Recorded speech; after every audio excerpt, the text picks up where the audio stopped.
오늘도 하나님의 은혜가 저와 여러분에게 함께하기를 기원합니다. 우리는 지금 약속의 땅을 눈앞에 보고 있는 이스라엘 백성들과 함께 있습니다. 그들과 함께 모세의 설교를 듣고 있습니다. 약속의 땅에 들어가면 우리가 무엇을 해야 하는지, 해야 할 일들을 말씀하십니다. 13장은 이렇게 시작합니다. 너희 중에 선지자나 꿈꾸는 자가 일어나서 이적과 기사를 내게 보이고 그가 내게 말한 그 이적과 기사가 이루어지고 너희가 알지 못하던 다른 신들을 우리가 따라 섬기자고 말할지라도 너는 그 선지자나 꿈꾸는 자의 말을 청종하지 말라. 이는 너희의 하나님 여호와께서 너희가 마음을 다하고 뜻을 다하여 너희의 하나님 여호와를 사랑하는 여부를 알려하사 너희를 시험하심이니라. 아멘. 꿈꾸는 자는 쉽게 말해서 요셉을 생각하시면 됩니다. 요셉. 미래에 일어날 일을 꿈꾸고 그리고 그대로 이루어졌습니다. 그걸 우리는 창세기에서 봤지요. 그러니까 선지자나 꿈꾸는 자는 어떤 사람이냐면 누군가가 알려주면 그것을 말하는 사람이 선지자나 꿈꾸는 사람입니다. 자, 그러면 누가 이들에게 알려줄까요? 요셉은 누가 알려주셨죠? 하나님께서 요셉에게는 알려주셨습니다. 하나님께서 알려주신 말씀이라면 우리가 들어야지요.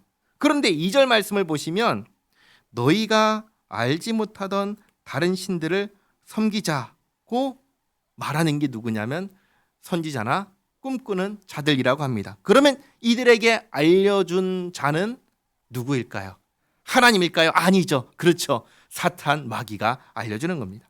그러니까 하나님께서 주시는 계시가 있는가 하면 한편으로는 사탄, 마귀가 알려주는 것도 있다라는 것입니다. 그러면 이 둘을 어떻게 구별할까요? 한 선지자가 하나님께 계시를 받아 말하는지 아니면 사탄, 마귀에 의해서 말하는지 어떻게 구별할 수 있을까요? 놀랍게도 2절을 아까 보셨을 때 뭐라고 하냐면 그가 내게 말한 이적과 기사가 이루어진다고 합니다. 신기한 일이 일어난다고요. 그러면 어떻게 구별할까요? 2절을 보시면 3절을 보시면 이렇게 알려줍니다. 다른 신들을 섬기자라고 하는 자가 바로 사탄 마귀와 통하는 자다라고 알려주십니다. 어떤 일이 일어나면 그것이 이루어졌으니까 이건 전부 다 하나님께로부터 온 거야. 그게 아니라는 것을 지금 알려주시는 것입니다. 하나님 편에선 선지자, 하나님께 계시를 받는 꿈꾸는 자들은 어떤 사람이냐면 결국은 무엇을 하라고 말하는 사람들이냐? 하나님 말씀에 순종하며 하나님을 잘 섬기라고 하는 사람들입니다. 이렇게 얘기하지 않는 사람들은 전부 다 누구냐? 사탄, 마귀에게 듣고 말하는 자들이다라는 것입니다. 그래서 4절에 너희는 너희의 하나님 여호와를 따르며 그를 경외하며 그의 명령을 지키며 그의 목소리를 청종하며 그를 섬기며 그를 의지하며 그런 선지자나 꿈꾸는 자는 죽이라. 하나님 말씀에 순종하라 하는 사람들은 진짜고 그러지 않은 사람들은 가짜다라는 것입니다. 그리고 가짜는 어떻게 하라고 하시죠? 죽이라고 하십니다. 그런데 죽이라고 하시는 이유를 잘 봐야 됩니다. 왜 죽이라고 하시는가? 5절 하반절에 이는 그가 너희에게 너희를 애굽 땅에서 인도하여 내시며 종되었던 집에서 속량하신 너희의 하나님 여호와를 배반하게 하려 하며 너희의 하나님 여호와께서 내게 행하라 명령하신 도에서 너를 꿰어내려고 말하였음이라. 너는 이같이 하여 너희 중에서 악을 제할지니라. 이들은 결국 어떻게 하냐면 우리로 하여금 하나님을 떠나게 만들기 때문입니다. 그런데 하나님을 떠나면 어떻게 될까요? 거기에 생명이 있을까요? 하나님을 떠난 자리에 생명이 있을까요? 없지요. 거기에는 생명이 없습니다. 우리를 생명이 없는 자리로 데려가는 사람들, 다르게 말하면 우리를 어떻게 만드는 사람들이죠? 망하게 하는 사람들인 겁니다. 멸망시키는 사람들입니다. 우리를 망하게 하는 사람들 어떻게 해야 될까요? 여기 있는 말씀처럼 그래서 죽이라 하시는 겁니다. 그러면 오늘날에는 어떻게 해야 될까요? 오늘날에는 죽일 수 있나요? 죽일 수 있나요? 그러면 안 되잖아요. 죽일 수 없잖아요. 그럼 오늘날에는 어떻게 해야 되냐면 이렇게 두 가지로 구별하셔서 대하시면 됩니다. 첫째는 우리가 살아가는 일상 영역에서는 잘 지내시면 됩니다. 일상 영역, 예를 들면 다른 종교에 속한 사람과 같은 회사에서 일을 한다고 생각해 보시기 바랍니다. 그러면 같은 회사에 일할 때 서로 종교가 다르니까, 믿음이 다르니까 싸울까요? 그럴 필요가 없는 것이죠.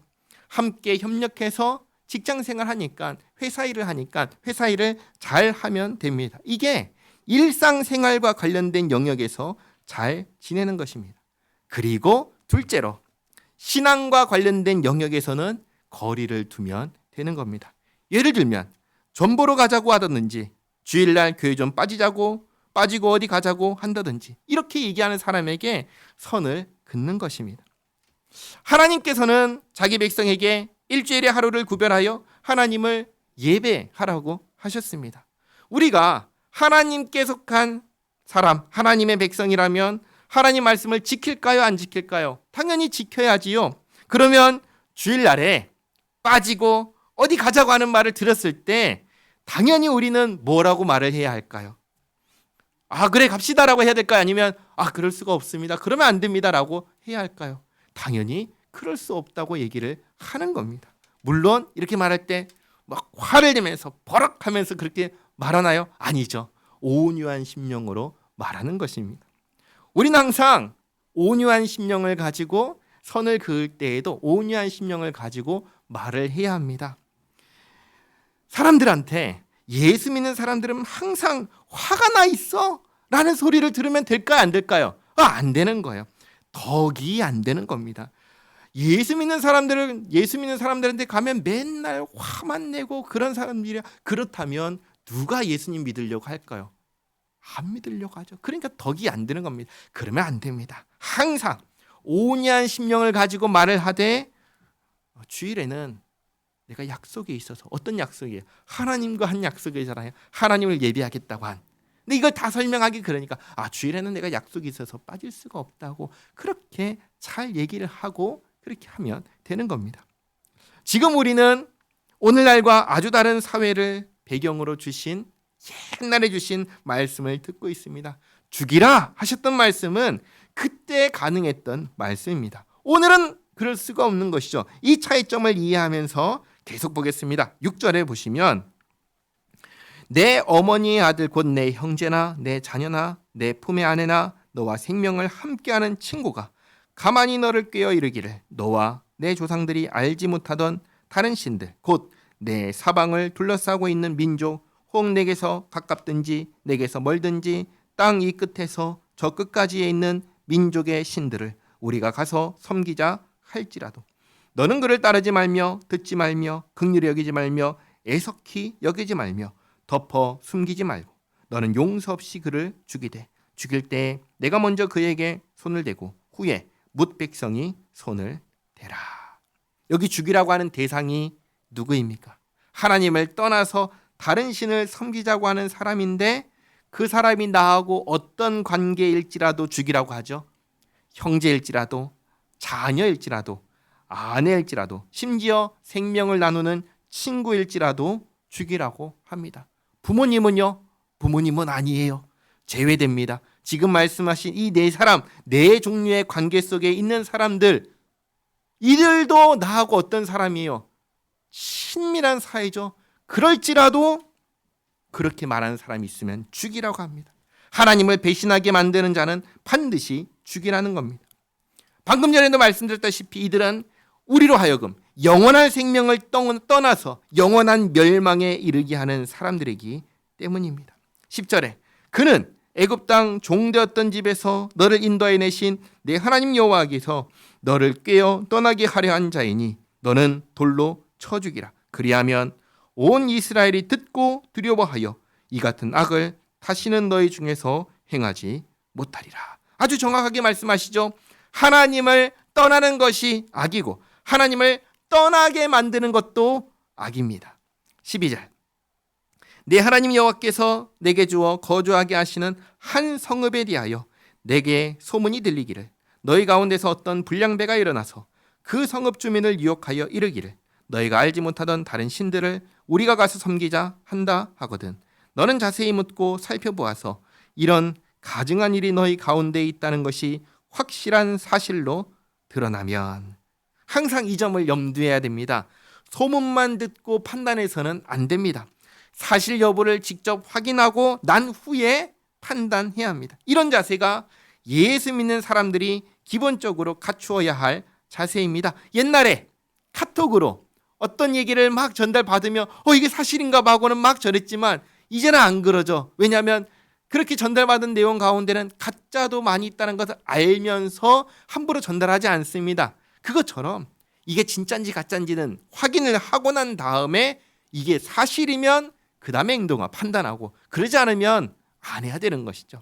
그래서 사실 여부를 확인했는데 정말 사실로 드러난다면, 그래서 그 성읍 사람들이 하나님을 떠났다면 어떻게 해야 되는가? 15절, 너는 마땅히 그 성읍 주민을 칼날로 죽이고 그 성읍과 그 가운데에 거주하는 모든 것과 그 가축을 칼날로 진멸하고 또 그 속에서 빼앗아 차지한 물건을 다 거리에 모아놓고 그 성읍과 그 탈취물 전부를 불살라 내 하나님 여호와께 드릴지니 그 성읍은 영구히 폐허가 되어 다시는 건축되지 아니할 것이라.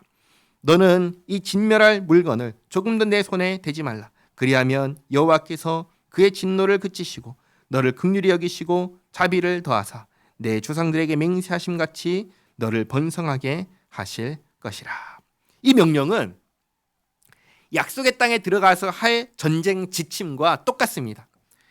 약속의 땅 주민들도 하나님을 떠난 민족들이요 부패하고 부정한 민족들이기 때문에 이들과 전쟁한 뒤에 아무것도 남기지 말고 다 진멸하라고 하셨습니다. 마찬가지로 약속의 땅에 들어가 살게 될 이스라엘 백성들이 이 원주민들과 같이 하나님을 떠난 성읍이 생기면 이들도 어떤 사람들인 거예요? 부정해지고 부패해진 사람들인 것입니다. 그러니 이들도 아무것도 남기지 말고 진멸하라고 똑같이 말씀을 하신 것입니다. 그리고 18절에 내가 만일 내 하나님 여호와의 말씀을 듣고 오늘 내가 내게 명하는 그 모든 명령을 지켜 내 하나님 여호와의 목전에서 정직하게 행하면 이같이 되리라. 하나님 앞에서 정직하게 행하면 긍휼과 자비를 주시고 번성하게 하신다라는 말씀입니다. 나중에 왕정기의 11개의 왕들을 보면은 왕들을 이제 평가하죠. 평가하는데 대부분의 왕들에 대한 평가는 이렇게 합니다. 하나님 앞에서 악한 사람이다 라고 평가합니다. 그런데 어떤 왕들에 대해서는 이렇게 평가합니다. 하나님 보시기에 정직하게 행하였다. 오늘 18절 말씀 그대로 평가하는 것이죠. 하나님 앞에서 정직하게, 하나님 보시기에 정직하게 행한 사람은 어떤 사람일까요? 여기 18절에 말씀하신 것처럼 하나님의 명령을 지켜 행한 사람입니다. 하나님 말씀에 순종한 사람이 하나님 보시기에 정직한 사람이고 하나님 편에 선 사람이다 라고 알려주시는 것입니다. 14장입니다. 1절에 너희는 너희 하나님 여호와의 자녀이니 죽은 자를 위하여 자기 몸을 베지 말며 눈썹 사이 이마 위에 털을 밀지 말라. 이 무슨 말일까요? 이 뭐냐면 죽은 자를 위해서 하던 그 당시에 다른 민족, 다른 신앙생활 하는 사람들이 하던 추모 방식입니다. 약속의 땅 주민들이 하던 추모 방식입니다. 이런 것들을 죽은 자를 위하여 하는 이러한 행위들을 하지 말라고 하신 것입니다. 그럼 이 내용에서 조금 더 한번 생각해 보시면 우리나라는 어떨까요? 누군가 죽거나 우리 부모님, 조상, 이게 할아버지, 할머니 돌아가시고 난 다음에 우리나라는 어떻게 하죠? 우리나라 전통 문화라고 하면서 조상들을 위한 제사상을 차립니다. 그렇게 하잖아요. 그것은 어떨까요? 해도 될까요? 하면 안 될까요? 하나님의 백성들은 사실은 이거 해서는 안 되는 것입니다. 그러면 우리는 어떻게 죽은 자를 위할 수 있을까요? 사실 그런 거 없습니다. 우리는 어떤 것을 해도 죽은 자를 위할 수 없습니다. 왜 그런 줄 아세요? 잘 보시기 바랍니다. 예수 믿는 신자는 죽으면 어떻게 되죠? 그 몸은 어떻게 되죠? 땅에 흙으로 돌아갑니다. 영혼은요, 즉시 하늘로 올라가서 주님과 함께 있습니다. 주님과 함께 있는 성도의 영혼을 위해서 우리가 할 수 있는 게 있나요? 뭘 할 수 있을까요? 이미 낙원에 있는데 할 수 있는 게 없지요. 그러나 불신자가 죽으면 어떻게 됩니까? 똑같죠? 영혼, 육체는 어떻게 되죠?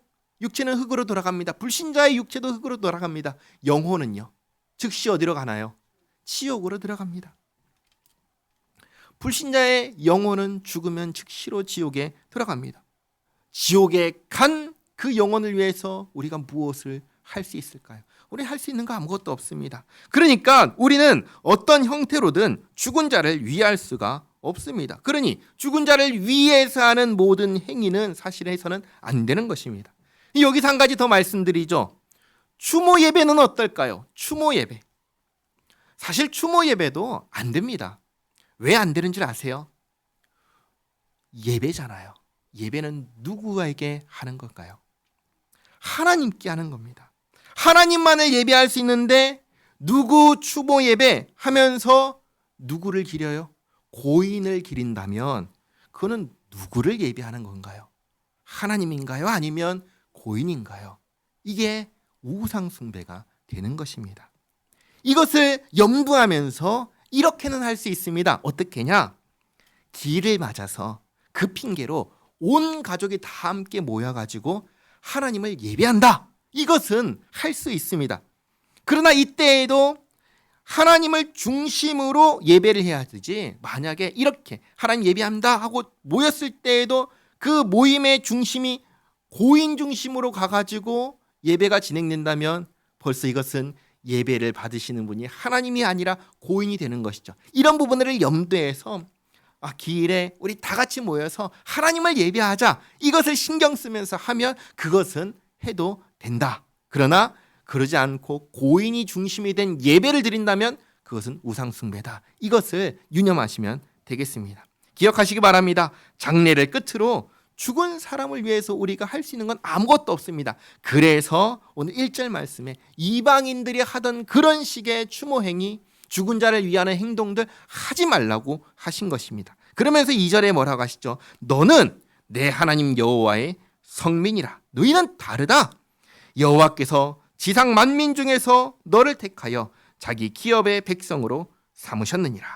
그러므로 우리는 항상 하나님을 중심으로, 예수님을 중심으로 생각하고 판단하고 말하고 행동해야 합니다. 우리는 하나님의 백성이요 하나님의 아들과 딸이기 때문입니다. 더 이상 이 세상에 속한 사람이 아닙니다. 자, 그 다음 3절부터 20절까지 쭉 말씀을 보시면 음식법에 대한 말씀입니다. 근데 음식법에 대한 말씀을 쭉 보시면 3절에 너는 가증한 것은 무엇이든지 먹지 말라. 너희가 먹을 만한 짐승은 이러하니 하면서 쭉 얘기하시는데 8절을 보시면 우리가 잘 먹는 고기, 그 짐승이 나옵니다. 뭐죠? 돼지입니다. 8절에 이렇게 말씀하시죠. 돼지는 굽이 갈라졌으나 새김질은 못함으로 너희에게 부정하니 너희는 이런 것의 고기를 먹지 말 것이며 그 사체도 만지지 말 것이니라. 돼지는 먹을 수 없다고 하십니다. 그런데 우리는 돼지를 먹습니다. 먹어도 될까요? 안 될까요? 이렇게 말씀드리겠습니다. 첫째로 이 법은 누구에게 주신 법이죠? 이방인인가요? 이스라엘인가요? 이스라엘에게입니다. 이 법은 이스라엘에게 주신 법입니다. 우리는 이스라엘인가요? 아닌가요? 우리는 이스라엘이 아닙니다. 우리는 이방인입니다. 그러니까 우리에게는 이 법이 해당되지 않습니다. 그리고 둘째로 예수님을 믿는 이방인들에게 유대인들이 지켜야 되는 할례나 음식법을 요구하지 않는다라는 결의를 언제 했죠? 예루살렘 공회 때 이 결의를 했습니다. 그러니까 우리는 이 법과 상관이 없는 거예요. 사도행전 15장 28절 29절 말씀 나눠드린 종이에 있죠? 같이 한번 읽겠습니다. 성령과 우리는 이 요긴한 것들 외에는 아무 짐도 너희에게 지우지 아니하는 것이 옳은 줄 알았노니 우상의 제물과 피와 목매어 죽인 것과 음행을 멀리 할지니라. 이에 스스로 삼가면 잘 되리라. 평안함을 원하노라 하였더라. 아멘. 이게 예루살렘 총회 때 결의된 내용입니다. 이방인들에게는 유대인의 이 음식법을 적용하지 않는다라고 분명하게 결정했습니다. 그리고 셋째로 사도 바울은 예수님께서 오심으로 이러한 법이 완성되었다라고 합니다. 다시 말해 제사법, 절기법, 음식법 같은 것은 전부 다 누구를 가리키는 법이었냐면 예수님을 가리키는 법이었다는 겁니다. 근데 예수님께서 오셨으니까 이제 이 법들은 그 역할을 다했다, 완성되었다라고 가르쳐 주셨습니다. 골로새서 2장 16절 17절 말씀입니다. 같이 한번 읽겠습니다. 그러므로 먹고 마시는 것과 절기나 초하루나 안식일을 이유로 누구든지 너희를 비판하지 못하게 하라. 이것들은 장래일의 그림자이나 몸은 그리스도의 것이니라. 아멘. 이 그림자로서의 역할이 끝났으니까 더 이상 지키지 않아도 되는 것입니다. 그러나 넷째로 우리가 여전히 지켜야 되는 법이 있습니다. 뭐라고 하냐면 도덕법이라고 말합니다. 예수님께서 이렇게 말씀하셨죠. 마태복음 5장 17절에서 19절까지 말씀 같이 한번 읽겠습니다. 내가 율법이나 선지자를 폐하러 온 줄로 생각하지 말라.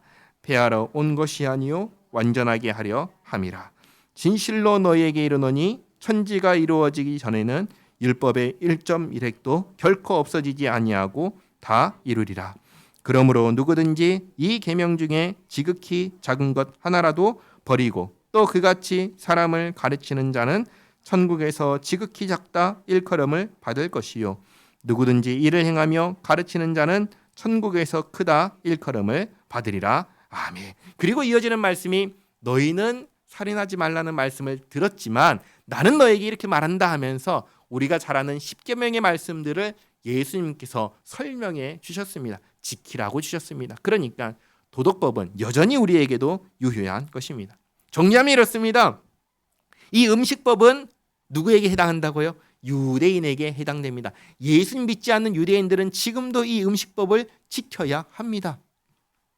그리고 이 모든 법들은 다 누구를 가리키는 거였냐면 예수님을 가리키는 거였습니다. 그러니까 예수님을 믿는 우리들은 실체이신 예수님께서 오셨으니까 이 법은 더 이상 지킬 필요가 없는 완성된 법이 된 것입니다. 그러나 여전히 도덕법은 지켜야 한다. 이렇게 기억하시면 되겠습니다.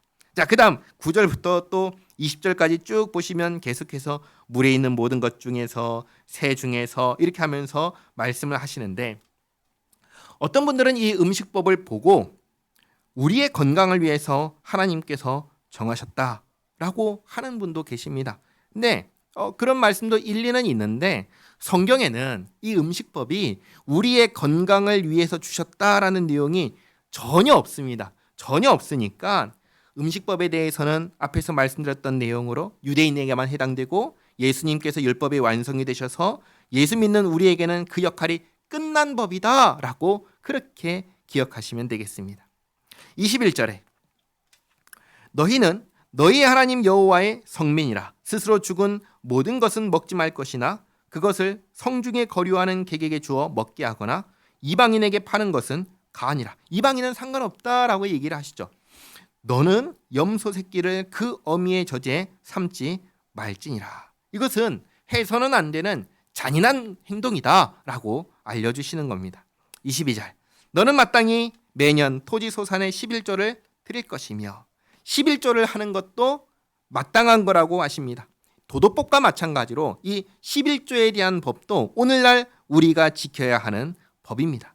그리고 23절에 내 하나님 여호와 앞 곧 여호와께서 그 이름을 두시려고 택하신 곳에서 내 곡식과 포도주와 기름의 11조를 먹으며 또 내 소와 양의 처음 난 것을 먹고 내 하나님 여호와 경외하기를 항상 배울 것이니라. 계속해서 지난주에도 말씀드렸지만 계속해서 하나님께서 자기 이름을 두시려고 택하신 곳에서 제사해야 된다, 예배해야 된다라는 것을 가르쳐 주십니다.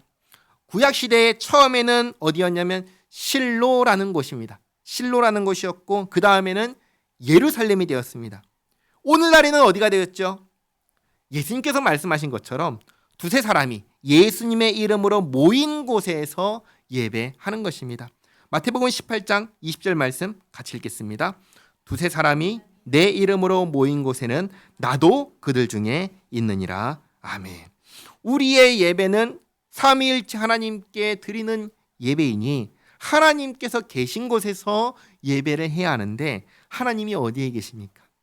예수님의 이름으로 모인 그곳에 나도 거기 있다라고 말씀하셨지요. 예수님의 이름이 있는 곳에 계십니다. 그러니까 우리는 이렇게 함께 모여서 하나님을 예배하는 것입니다. 그리고 24절에 그러나 내 하나님 여호와께서 자기 이름을 두시려고 택하신 곳이 내게서 너무 멀고 행로가 어려워서 내 하나님 여호와께서 그 풍부히 주신 것을 가지고 갈 수 없거든. 그것을 돈으로 바꾸어 그 돈을 싸가지고 내 하나님 여호와께서 택하신 곳으로 가서 내 마음에 원하는 모든 것을 그 돈으로 사되 소나 양이나 포도주나 독주 등 내 마음에 원하는 모든 것을 구하고. 구약 시대에 하나님의 이름을 둔 곳은 하나의 장소였습니다. 그러면 거리가 가까운 사람도 있고 먼 사람도 있지요. 그리고 너무 멀어가지고 도무지 재물을 가지고 올 수 없는 사람도 있습니다. 그런 사람들을 위해서 주신 말씀입니다. 대신 돈을 가지고 와서 하나님께서 택하신 곳에서 하나님께 드리려고 했던 것을 그 돈으로 사가지고 하나님께 드릴 수 있게 해 주셨습니다.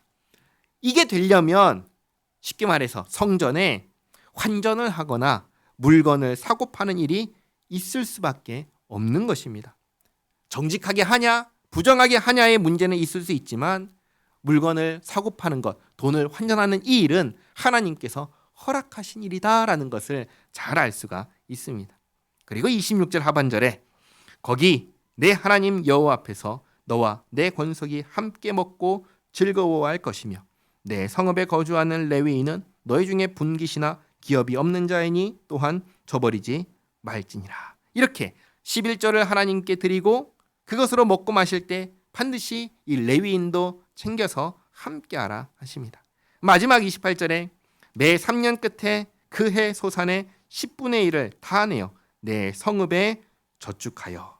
이것은 또 다른 종류의 11조입니다. 그러니까 매년 하는 11조가 있고 3년마다 하는 11조가 있습니다. 그러니까 3년째 되는 해에는 11조를 몇 번 할까요? 2번 하는 것이죠. 3년마다 하는 이 11조는 성전으로 가져가는 게 아니라 성읍에 저축해서 29절 너희 중에 분깃이나 기업이 없는 레위인과 내 성중에 거류하는 객과 및 고아와 과부들이 와서 먹고 배부르게 하라. 그리하면 내 하나님 여호와께서 내 손으로 하는 범사에 내게 복을 주시리라. 아멘. 이번에는 아까는 레위인만 챙기라 하셨는데 이번에는 객과 고아와 과부들까지도 챙겨서 함께 먹고 마시며 기쁨을 나누게 하십니다. 자, 마지막으로 11조에 대해서 2가지를 말씀드리겠습니다. 첫 번째로 우리가 11조를 한다는 것은 어떤 의미를 가지냐면 하나님의 명령에 순종한다는 의미를 가지면서 동시에 우리가 가진 모든 것이 하나님의 것임을 고백하는 신앙 고백의 성격이 담겨 있다는 사실입니다. 우리는 하나님께서 우리에게 주신 것을 받아가지고 하나님께 드림으로써 하나님 말씀에 순종하고, 그러면 사실은 하나님께서 주신 것을 드리는 거잖아요.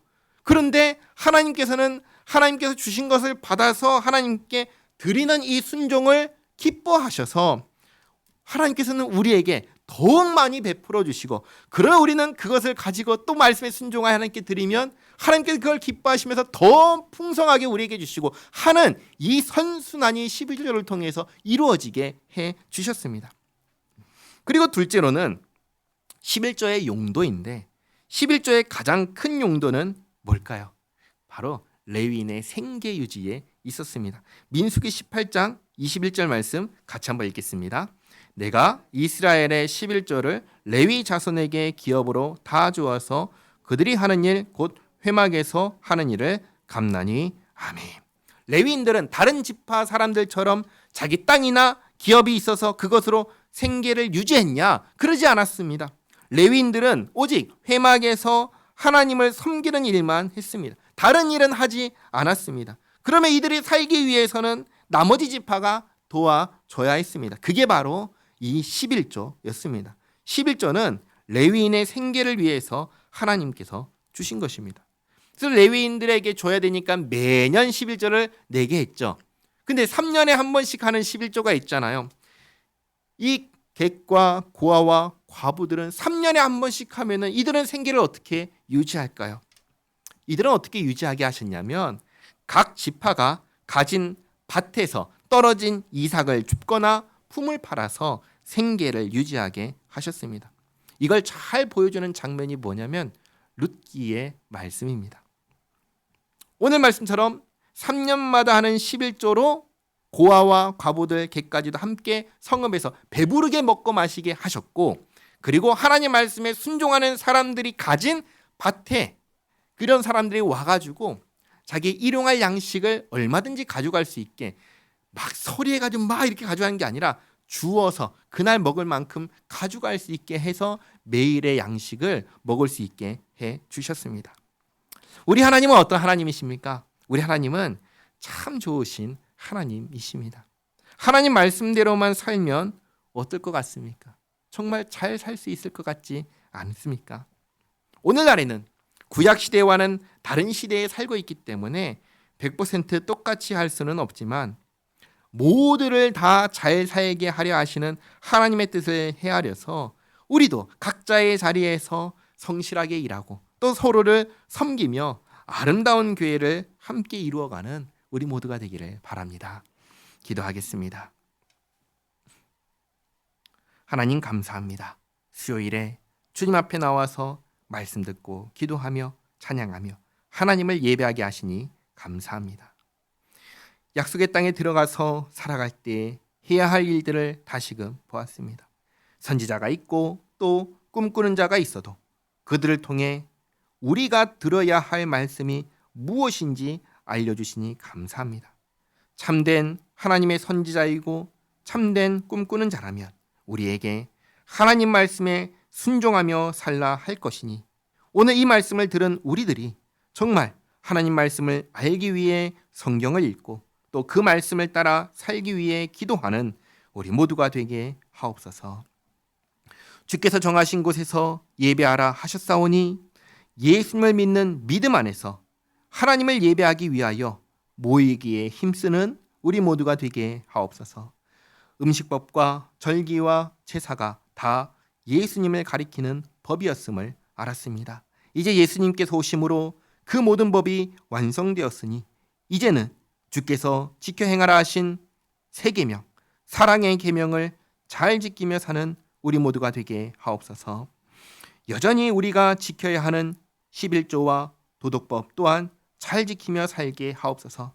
특별히 11조가 우리의 신앙을 고백하는 행위임을 기억하며 잘 지켜 행하게 하옵소서. 우리 모두가 주님 말씀에 순종하며 주님의 교회를 또 천국을 아름답게 이루어가는 우리 모두가 되게 하옵소서. 예수님의 이름으로 기도하옵나이다. 아멘.